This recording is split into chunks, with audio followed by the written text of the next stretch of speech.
Is that achievable? Probably not.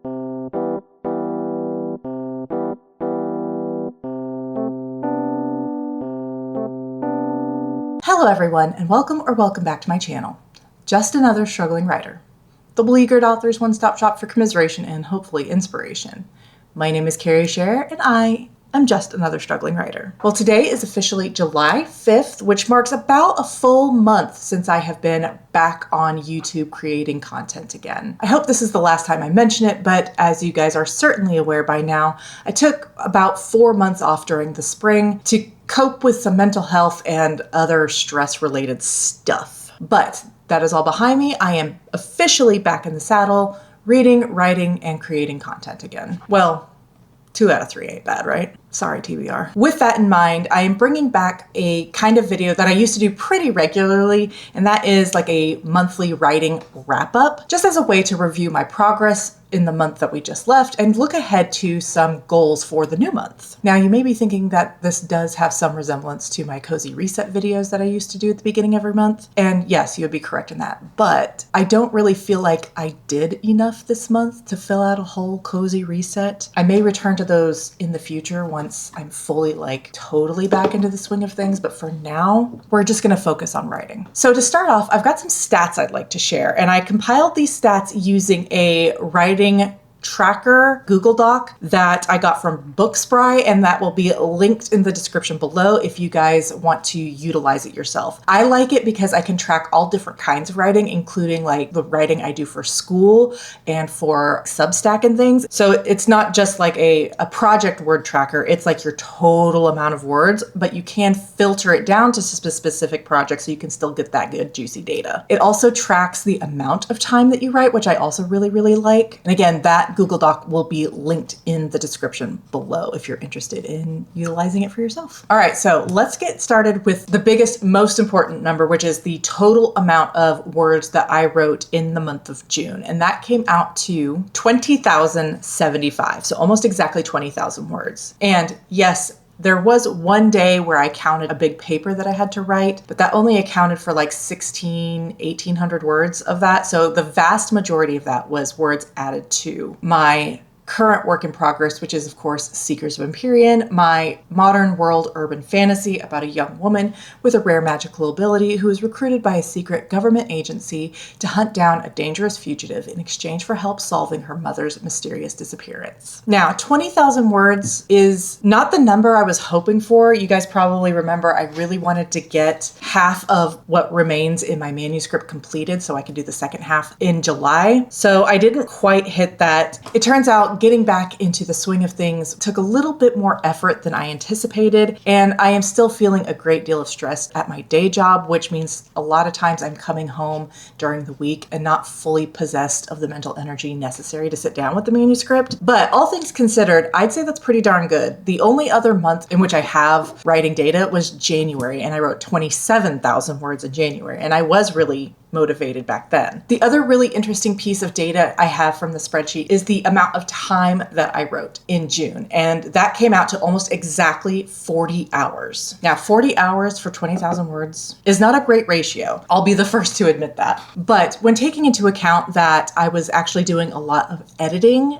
in this phase, not a lot of new drafting, copying in words, and then very closely reading through scenes and chapters to do a line level edit pass, I think that's actually pretty good. So all things considered, I'm pretty happy with that ratio. And again, especially considering everything I was contending with. And I took the whole first week of June off for my birthday. So really that's closer to 3.5 weeks of work. My biggest writing day was June 13th, wherein I wrote on paper 9,137 words, but don't worry guys, that wasn't all drafting. That almost all of it, I would say 6,500 of that was just copying in words from draft 2 into draft 3 to edit through. So don't get too excited about that number. I really was cheating a little bit in that regard. I know you all are dying to know what color I'm doing, so I'm doing this. I've done it before. It's amethyst. It's just like this very pale lilac lavender. And those 20,000 words were actually only accumulated over the course of 12 writing days. So I wrote 12 out of 30 days in the month of June, which if you average that out is actually pretty darn close to a nanopace of 1,672 words, which is a really, really encouraging sign if, and this is a big if, I can turn that into a consistent daily writing practice, because as I have also mentioned ad nauseum over the last month, I'm on a deadline that I am treating as very, very strict, of August 1st to get this manuscript done. Which brings us neatly into part 2 of this video, which is my goals for January. While there is a lot to like about these numbers for June, especially considering it's my first month back and considering I was on a little mini vacation and considering everything I'm still contending with at my day job, the problem is that in truth was not enough. And as a result, July is the epitome of crunch time, because I still have about 54,000 words left to write in this manuscript in 26 days. If you're wondering why I'm not panicking, as you guys probably know, I did write semi-professionally for Scribd, which is now Everand. I was writing romance novellas on a 4-week rolling basis, meaning I would turn in a pitch proposal, they would say yay or nay, and if it was approved, I would have 4 weeks to write a 40,000 word manuscript. And that was already pretty intense and demanded quite a lot of my stamina, especially since, you know, all of my circumstances were very similar back then. Full-time job, young kids, they were all in daycare back then, so they were a little bit smaller. So not as much of the like extracurricular activity, but they did need me more for other things. And one thing I did learn from my experience doing that is that I can make things work as a binge writer, which I found through procrastination and then having to cram in writing the bulk of 40,000 words in like 2.5 weeks. There were definitely times where I was like sitting up at my computer and it was 10:30 and the manuscript was due at midnight and I was putting the finishing touches on it. So I am capable of cramming. I don't love that I've done this to myself, but it truly just, it is what it is. One of these days I will learn my lesson and do better. That day did not fall in June 2026. For July, I more or less need to double those numbers that I mentioned for June. I need to write, well, more than double the word count. To achieve my target word count goal for the manuscript of 90,000 words, I need 54,000. And I would like to be writing closer to 20 hours a week. Oh God. Which, funnily enough, at one point during my hiatus, I did actually work out a schedule to achieve 20 hours of writing a week. It's an ass whipping. It includes using my lunch hour every single day at work, coming home and writing for 2 more hours, taking a day off on Friday because I just know myself well enough to know that I don't like to write on Fridays, and then writing for about 4 hours each day, Saturday and Sunday. Is that achievable? Probably not. The most unattainable aspect of that schedule is writing on my lunch hour. That to me feels like that's not really reasonable, that I'll have the ability to close my door every single day and work at my computer for an hour uninterrupted. It just doesn't seem possible. I also think it's unreasonable to be able to take every Friday off completely from writing, given the time crunch. Once I'm through this deadline, I will probably return to a no writing on Fridays. That's my day to come home and veg. But for July and this deadline, I'm just going to have to suck it up and do it. Whether or not I actually do it remains to be seen.